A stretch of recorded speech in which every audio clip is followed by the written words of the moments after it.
దేశంలో బంగారు ధరలు రికార్డు స్థాయిలో పెరిగిపోతున్నాయి. గత కొన్ని రోజులుగా పెరుగుతున్న రేట్లను చూసి సామాన్యులు బంగారం షాపుల వైపు చూడడం కూడా మానేశారు. ప్రస్తుతం 10 గ్రాముల గోల్డ్ ధర 98,000 రూపాయలకు చేరుకుంది.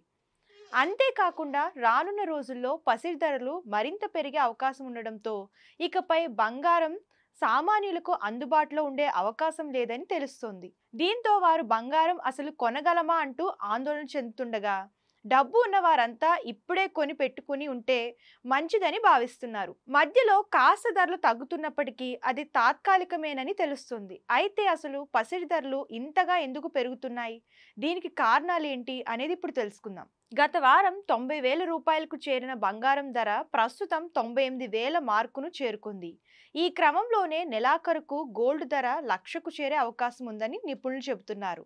అంతేకాకుండా డిసెంబర్ నెలాఖరు నాటికి 1,25,000 మార్కును చేరుతుందని అంచనా వేస్తున్నారు.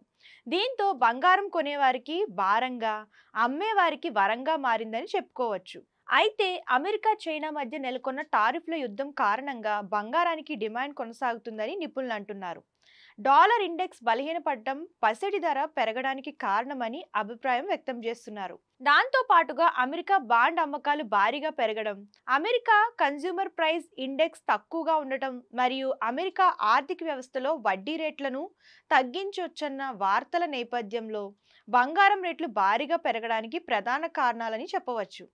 ప్రతి ఏడాది ప్రపంచవ్యాప్తంగా బంగారంపై పెట్టుబడి డిమాండ్ సగటున 10% పెరుగుతుంది. ద్రవ్యోల్బణం, మార్కెట్ల పతనం మరియు రాజకీయ అనిశ్చిత వంటి అస్థిరతల సమయంలో బంగారం ప్రజలకు భరోసాగా నిలుస్తుంది. అయితే ప్రపంచ దేశాల మధ్య టారిఫ్ల నేపథ్యంలో పెట్టుబడిదారులు గోల్డ్పై ఇన్వెస్ట్లు చేయడానికి ఆసక్తి కనబరుస్తున్నారు. కానీ ప్రపంచ దేశాల మధ్య ప్రస్తుతం ఉన్న వాతావరణం తొలగిపోయిన తరువాత బంగారం ధరలు నిలదొక్కునే ఆస్కారం ఉందని నిపుణులు చెబుతున్నారు. దీంతో పెట్టుబడిదారులు గోల్డ్పై ఇన్వెస్ట్ చేయకపోవడమే మంచిదంటున్నారు. అదేవిధంగా సామాన్యులు సైతం కొంత సమయం వేచి ఉండాలంటున్నారు. ప్రస్తుతం మార్కెట్లో నెలకొన్న పరిస్థితుల నేపథ్యంలో పసిడి ధరల్లో హెచ్చుతగ్గులు మరికొన్ని రోజులు కొనసాగే అవకాశం ఉంది.